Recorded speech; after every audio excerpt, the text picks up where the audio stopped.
भारतीय सैन्य दलात आणि धुळे येथील स्टेट बँकेत सुरक्षा रक्षक म्हणून कार्यरत असलेले रविकांत उर्फ जीभाऊ किसनराव खंडारे यांचा सेवापूर्ती सोहळा कार्यक्रम काल मोठ्या उत्साहात पार पडला।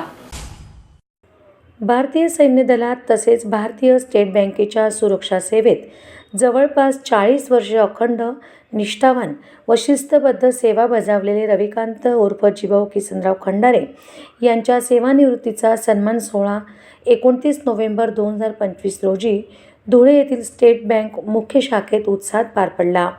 1982 साली महाड रेजिमेंटमध्ये भरती होऊन त्यांच्या देशसेवेच्या प्रवासाला प्रारंभ झाला।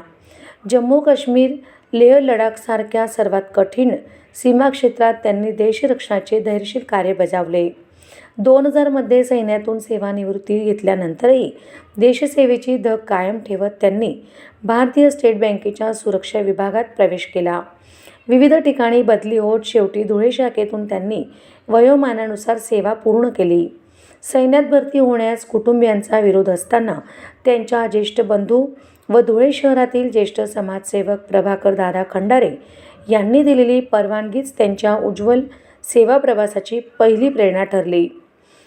कार्यक्रमात सर्व क्षेत्रातील मान्यवरांसह खंडारे परिवारातील माता भगिनी तसेच आबालवृद्ध मोठ्या संख्येने उपस्थित होते। या प्रसंगी उपस्थितांनी जीभाऊ खंडारे यांना पुष्पगुच्छ, शाल आणि श्रीफळ अर्पण करून सेवानिवृत्तीच्या शुभेच्छा दिल्या। उपस्थितांचा उत्स्फूर्त सहभागामुळे कार्यक्रमाला अत्यंत भावनिक आणि सन्मानपूर्ण वातावरण लाभले। विशेष म्हणजे खंडारे कुटुंबात देशसेवेची परंपरा अखंड सुरू आहे। त्यांचा एकुलता एक मुलगा सध्या भारतीय सैन्यात कार्यरत आहे, तर जावई देखील सैन्य दलात सेवा बजावतात। त्यांचा पुतणा देखील सैन्य दलात, मेहुणे देखील सैन्यातील निवृत्त फौजी आहेत। जीभाऊ खंडारे यांच्या सेवानिवृत्तीचा हा सन्मान सोहळा म्हणजे एका देशभक्त, कर्तव्यनिष्ठ व शिस्तप्रिय सेवकाच्या दीर्घ सेवा गौरवाला नागरिकांनी केलेले मनपूर्वक अभिवादन ठरले।